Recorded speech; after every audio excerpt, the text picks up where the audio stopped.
আসুন বন্ধু, আমি ফেসবুক লাইভ দেখাবার পর এখন আপনাদের ইউটিউব লাইভ দেখাবার চেষ্টা করলাম। কিন্তু ইউটিউব যেহেতু নেট কানেক্ট হচ্ছে না, সেই তো লাইভটা দেখানো সম্ভব হচ্ছে না। আমি আপনাদের টেম্পারেচার হাই, অনেকক্ষণ ধরে মোবাইলটা চলেছে, সেই যে টেম্পারেচার হাই দেখাচ্ছে। বন্ধু, অল্প কিছু দেখেই আমি এটা ডিসকানেক্ট করে দেবো। এটা খুব তাড়াতাড়ি দেখাবো। লাইভ দেখাতে পারলে খুব ভালো হতো, কিন্তু লাইভ নিচ্ছে না। এখানে ইন্টারনেটের খুব সমস্যা, ইন্টারনেটের সমস্যার জন্য লাইভ নিচ্ছে না। সেই জন্য আমি রেকর্ডিং হিসেবেই আপনাদেরকে এই জলপেশ মন্দিরটা দেখাচ্ছি। এটা মূল মন্দির। আস্তে আস্তে আমি সাইড দিয়ে এক পাক ঘুরিয়ে নিয়ে আসি চতুর্দিক থেকে। এটা হলো প্রবেশদ্বার, এখানে 20 টাকা দিয়ে প্রবেশ করতে হয়। প্রবেশদ্বার, ভিতরে ক্যামেরা নিষেধ আছে, সেই জন্য ভিতরে ক্যামেরা নিয়ে যাওয়া যাবে না। আর এটা হলো একটা জলপেশে আজকে শ্রাবণ উৎসব হিসেবে এটার অফিস করেছে, অনুসন্ধান অফিস। আর এটা হলো আপনার ভোগ মন্দির। এখান থেকে মন্দিরে ভোগ হয়। কেউ যদি ভোগ প্রসাদ খেতে চান, তাহলে এখানে এসে একটা মূল্য দিয়ে ভোগ প্রসাদ নিতে পারেন। এই দেখুন, এটা মন্দিরে চতুর্দিক। আর এখান থেকে লাইন করে করে ভক্তরা ঢুকেন। সাধারণত আজকে অতটা ভিড় নেই। আজকে রোববার আর সোমবার ভিড়টা হয়। এটা হলো ভোগের অফিস। প্রসাদ খেতে অফিস থেকে আপনাকে টিকিট কাটতে হবে, প্রসাদ আপনাকে নিতে হবে। আর ভোগের প্রসাদ নেওয়ার সময় এখানে দেওয়া আছে সব। সম্ভবত 10টা 30 মিনিটে ভোগের প্রসাদ এখান থেকে দেওয়া হয়। দেওয়া হয়। এটা ভোগঘর। আর এটা হলো মেন মন্দির। একটু আমি তাড়াহুড়ো করেই দেখাবো। কেননা মোবাইলে প্রচণ্ড হিট হয়ে গেছে মোবাইল। মোবাইল হিট হয়ে গেলে ক্যামেরা নিজের থেকে অফ হয়ে যায়। তো যতটুকু দেখাবার আমি অতটুকুই দেখিয়ে দেবো। তারপর যারা যারা বন্ধু ইউটিউব বন্ধুরা আছেন, তারা কিন্তু আমার ফেসবুক লাইভেও বিশদ দেওয়া আছে, সেখানটাও দেখতে পারবেন। ফেসবুক লাইভে দেখলে সেটাও আমি অনলাইন দেখিয়ে দিয়েছি, অলরেডি ব্রডকাস্ট হয়ে গেছে। এটাও আমি যত তাড়াতাড়ি পারি ডাউনলোড করে দেবো। এটার মন্দিরের পিছন দিকটা, এটা হলো মন্দিরের পিছন দিক। এখান থেকেই কিন্তু লাইন শুরু হয়ে যায়, এখান থেকে লাইন শুরু হয়ে যায়।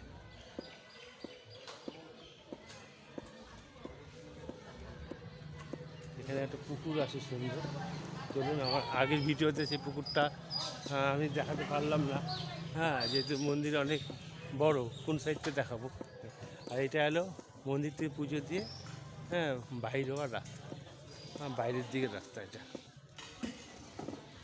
কোন পুকুরটা একটু দেখিয়ে নিই, আগে ভিডিওতে দেখাতে পারলাম না। এখানে একটা গেট আছে, সাধারণত এই গেটটা বেশি ব্যবহার হয় না। এটা উল্টো দিকের গেট, ব্রিজ চতুর্থী গেট। দেখুন, এটা যখন জলপেশ মেলার মাঠের দিকে এটা সাধারণত বের হয়। গেটটা খুব সুসজ্জিত। এটা মেলার মাঠের দিক থেকে যায়। যখন শ্রাবণ চৈত্র মাসে যখন হলো শিবরাত্রির মেলা হয়, তখন এদিক দিয়েই মেলার দিকে যেতে হয়। এই দেখুন, গেটটা খুব খুব সুন্দর একটা গেট।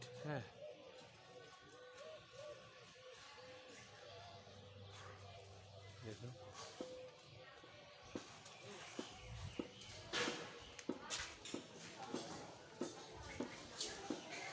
একটু তাড়া আছে, তাড়া দিয়ে আমাকে ভিডিওটা শেষ করতে হবে। কিন্তু ক্যামেরা ওভার করবে না। এটা হলো পুকুর। কেউ যদি মনে করে এখানে স্নান করে মন্দিরে পুজো দিতে পারে। হ্যাঁ থাকো এটা এখানে তোমরা স্নান করতে পারো তো এইটা হলো পূজা করতে কুকুর। কুকুরে ভিড় হয়, কুকুরটা নিরাপত্তার জন্য তালা লাগিয়ে রেখেছে। হ্যাঁ আগে এটা খোলাই থাকতো, এখন যেহেতু নিরাপত্তার ব্যাপার আছে অনেক লোকজন আসেন কুকুরের নামে। হ্যাঁ তো একটা অঘটন ঘটে যেতে পারে, সেই জন্য পুকুরে তালা মারা আছে। হ্যাঁ চলুন আমরা আস্তে আস্তে আমি পরিদর্শন করিয়ে নিই। এই দেখুন এখান থেকে মন্দিরটা সম্পূর্ণ দেখতে পাবেন। হ্যাঁ এটা খুব প্রাচীন মন্দির, প্রায় 200 বছর আগেকার পুরনো মন্দির। কুচবিহারের রাজারা এই মন্দিরটা বানিয়েছেন, আমি আগেই বলেছি। হ্যাঁ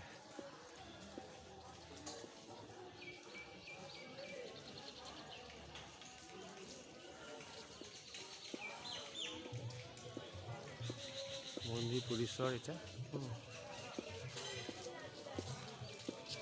এখানে একটা মেলাও বসছেন। হ্যাঁ শ্রাবণী মেলা এটাকে বলা হয়। হ্যাঁ এই শিবরাত্রি শ্রাবণী মেলা, এই মেলা সাধারণত শনি রবিবার খুব ভিড় হয়। হ্যাঁ তো শনি রবিবার খুব ভিড় হয়, রবি আর সোমবার। হ্যাঁ এখন মোটামুটি লোকজন আসে, অল্প অল্প করে লোকজন আসে। আগের ভিডিওতে আমি দেখিয়েছি। হ্যাঁ আর এই ভিডিওতেই আমি দেখাচ্ছি মেলাটা। হ্যাঁ রোববার খুব ভিড় হয়। হ্যাঁ আর বাইরে বাইরের থেকে যারা পুণ্যার্থী আসেন, হ্যাঁ এই মেলায় তারাই কেনাকাটা করেন। সাধারণত ডুয়ার্স থেকে হিল থেকে প্রচুর পুণ্যার্থীরা আসেন। হ্যাঁ তারা এই মেলায় কেনাকাটা করে।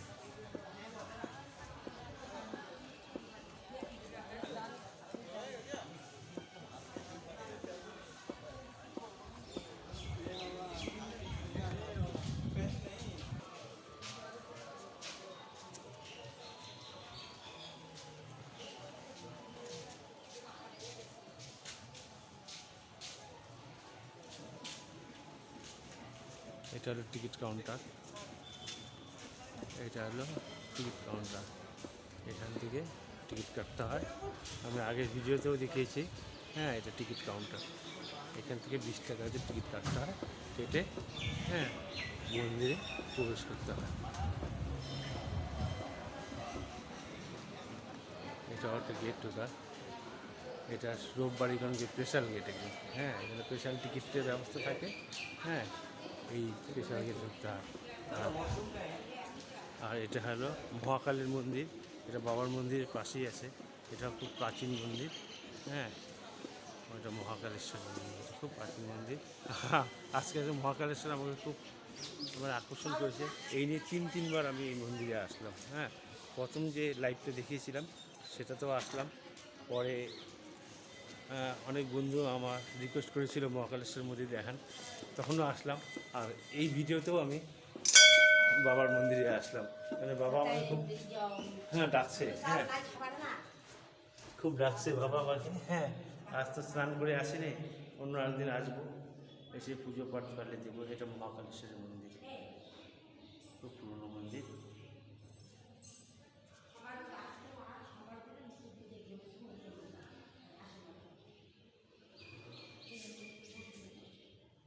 এটা কোষ্ঠী পাথরের মন্দির, সঙ্গে দুটা শিবলিঙ্গ আছে। এগুলো এখন খুব দুর্লভ। এই গেট দিয়ে উঠতে হয়, গেট দিয়ে উঠতে হয়। সাধু সন্তরা বসে আছেন। আর এটা হলো বাবার, এটা হলো প্রস্থান। এখন আমি আস্তে আস্তে বাইরের দিকে যাব। হ্যাঁ অনেকক্ষণ ধরেই রেকর্ডিং করছি। হ্যাঁ তো এখন বাইরের দিকে যাব। হ্যাঁ কারণ শেষের দিকে, রেকর্ডিং শেষের দিকে। হ্যাঁ আমার মোটামুটি আশা যে সার্থকতা হয়ে গেছে। আমি যে জন্য আসছিলাম, হ্যাঁ বাবার মন্দিরে এসেছিলাম, অনেকদিন ধরে আসবো আসবো ভাবছি। হ্যাঁ সকলকে দেখাবো। হ্যাঁ সেটা আমার আজকে পরিপূর্ণ হয়ে গেল, সবাইকে দেখাতে পারলাম। যেন আস্তে আস্তে অনেকেই আসছে মন্দিরে। হ্যাঁ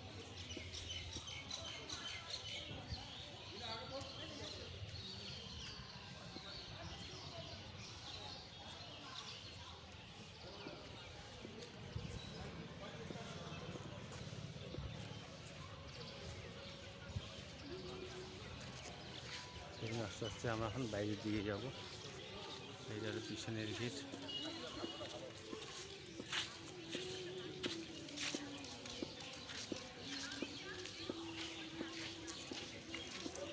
যেতে তো ইচ্ছা করছে না, কিন্তু কী করবো, যেতে হবে। হ্যাঁ, চলুন।